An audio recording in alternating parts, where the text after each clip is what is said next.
கார்த்திக் இருந்துகிட்டு இப்போ எல்லாரோடைய எதிர்ப்பையும் தாண்டி இப்போ வந்து பார்த்தீங்கன்னா, கிளம்பி நேரா வந்து பார்த்தீங்கன்னா, இங்க வந்துட்டாங்க. அதாவது கௌதமையும், இலக்கியாவையும் வந்து பார்த்தீங்கன்னா, இங்கேருந்து கூட்டிட்டு போறதுக்காக. நம்ம கௌதம் வந்துட்டு பார்க்குறேன், நான் வந்து பார்த்தீங்கன்னா யோசிக்கிறேன் அப்படின்ற மாரி தான் சொல்லியிருந்தாங்க. இதுக்கு நடுவுல வந்து பார்த்தீங்கன்னா, இப்போ கார்த்திக் இருந்துட்டு வந்த உடனே, "அண்ணா என்ன நீங்க வந்து பார்த்தீங்கன்னா உண்மையிலேயே மன்னிச்சுட்டீங்க தானே?" அப்படின்னு சொல்லிட்டு கௌதம் வந்து பார்த்தீங்கன்னா கட்டி புடிச்சு கதறி எழ ஆரம்பிச்சுறாங்க. நம்ம கௌதமும் வந்துட்டு, "டேய் கார்த்திக் எத்தனடா முறை நீ வந்து பார்த்தீங்கன்னா மன்னிப்பு கேட்ப? நான் உன்ன வந்து பார்த்தீங்கன்னா ஏற்கனவே மன்னிச்சுட்டேன். அது மட்டும் இல்லாம நீ வந்து உண்மையே என்ன செஞ்ச, ஏது செஞ்ச அப்படின்றதெல்லாம் எனக்கு தேவையில்ல.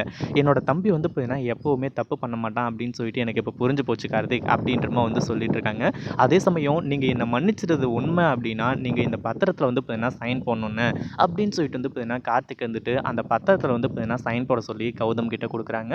அதுக்கு முன்னாடி என்னவெல்லாம் நடக்குது அப்படின்னு சொல்லிட்டு பார்க்கறதுக்கு முன்னாடி, இப்பதான் நம்ம சேனலுக்கு ஃபர்ஸ்ட் டைம் வரீங்க அப்படின்னா, கீழ இருக்க சப்ஸ்கிரைப் பட்டன பிரஸ் பண்ணிக்கோங்க. இப்போ நம்ம இலக்கியா இருந்துட்டு கௌதம் கிட்ட வந்து பார்த்தீங்கன்னா, அதாவது கார்த்திக் வந்ததுக்கப்புறமா எப்படியாச்சும் சொல்லி புரிய வச்சு, கார்த்திக் வந்து பார்த்தீங்கன்னா சந்தோஷமாகுற மாரி, அந்த ஒரு பத்திரத்தில வந்து பார்த்தீங்கன்னா, கௌதம் கிட்ட சைன் வாங்கி குடுத்துறணும் அப்படின்னு சொல்லிட்டு வந்து பார்த்தீங்கன்னா முடிவு பண்ணாங்க. அதே மாதிரி இந்த அஞ்சலியும், பைரவியும் வந்துட்டு நம்ம கார்த்திக்க வந்து பார்த்தீங்கன்னா இங்கிருந்து போக விடக்கூடாது. ஏன்னா எல்லாமே டக்கு டக்குன்னு நடந்து போச்சு. இதுக்கப்புறம் வந்து பார்த்தீங்கன்னா, நம்ம கார்த்திக் வந்துட்டு நேரா போயிட்டு அந்த பத்திரத்தில மட்டும் சைன் வாங்கிட்டாங்க அப்படின்னா, அதுக்கப்புறம் வந்து பார்த்தீங்கன்னா, கௌதம் வந்து இந்த வீட்டுக்கு வந்துருவாங்க. கௌதம் இந்த வீட்டுக்கு வர்றதுல இந்த பைரவிக்கு எந்த ஒரு ஆட்சேபனையுமே கிடையாது. கூடவே வந்து பார்த்தீங்கன்னா, இலக்கியாவ கூட்டிட்டு வரக்கூடாது அப்படின்றதுக்காக தான் வந்து பார்த்தீங்கன்னா, இப்போ இவ்ளோ வந்து போராடிட்டு இருக்கா. நம்ம கார்த்திக்க வந்து பார்த்தீங்கன்னா, போக விடக்கூடாது அப்படின்னு சொல்லிட்டு. அடுத்ததா வந்து பார்த்தீங்கன்னா, நம்ம கார்த்திக் வந்துட்டு இங்க இருக்கிற எதிர்ப்பையும் மீறி நேரா போயிடுறாரு இல்லையா? போன உடனே அதாவது அண்ணன் அப்படின்னு சொல்லிட்டு குடு குடு குடுன்னு ஓடி போய் வந்து பார்த்தீங்கன்னா, இப்போ கட்டி பிடிச்சு கதறி எழ ஆரம்பிச்சுறாங்க.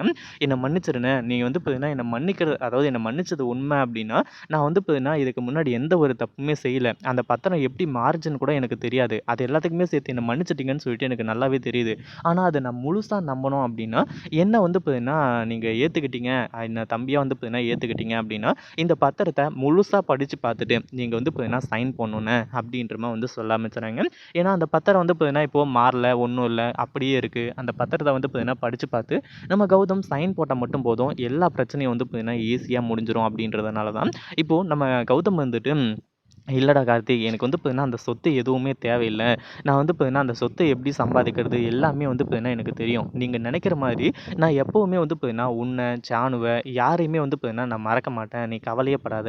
அதுக்காக இந்த சொத்து இருந்தா தான் நம்மளோட உறவு இருக்கும்னு சொல்லிட்டு வந்து நெனைக்கிறது முட்டாள்தனம். அந்த சொத்த வந்து பார்த்தீங்கன்னா, நான் மறுபடியும் வாங்குனேன்னா, என்ன சொல்லும் இந்த ஊர் உலகம்? அப்படி இப்படின்ற மாரி வந்து சொல்ல ஆரம்பிச்சுறாங்க.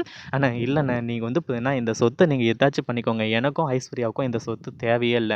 நாங்க வந்து பார்த்தீங்கன்னா, எப்படினாலும் இருந்துக்கிறோம். உங்களோட அன்பு எங்களுக்கு வேணும். இந்த சொத்த நீங்க வாங்கிக்கிட்டா தான், என்ன வந்து பார்த்தீங்கன்னா, நீங்க மன்னிச்ச மாரி. இல்லன்னா வந்து பார்த்தீங்கன்னா, மன்னிக்காத மாரி அப்படின்னு சொல்லிட்டு நம்ம கௌதம் கிட்ட வந்து சொல்ல ஆரம்பிச்சுறாங்க. நம்ம கௌதம் அதுக்கு மேல என்ன சொல்றது? ஏது சொல்றதுன்னு சொல்லிட்டு வந்து தெரியல. கௌதமும் வந்து பார்த்தீங்கன்னா, முழுசா அந்த பத்திரத்த படிச்சு பார்க்குறாரு. அதுல ஒரு சின்ன மிஸ்டேக் கூட கிடையாது. அதாவது நம்ம கௌதமோட சொத்து வந்து பார்த்தீங்கன்னா, கார்த்திக் பேருக்கோ, இல்ல வேற ஆள் பேருக்கோ வந்து பார்த்தீங்கன்னா எழுதியிருக்க மாரி, அந்த மாரி எதுவுமே வந்து பார்த்தீங்கன்னா கிடையாது. அதனால வேற வழியே இல்லாம கௌதம் வந்து பார்த்தீங்கன்னா, சைன் போட தான் போறாரு. இத பத்தி நீங்க என்ன நினைக்கிறீங்க? அந்த வீடியோ புடிச்சிருந்தா லைக் பண்ணுங்க, ஷேர் பண்ணுங்க. இப்பதான் நம்ம சேனலுக்கு ஃபர்ஸ்ட் டைம் வரீங்க அப்படின்னா, சப்ஸ்கிரைப் பண்ணிக்கோங்க.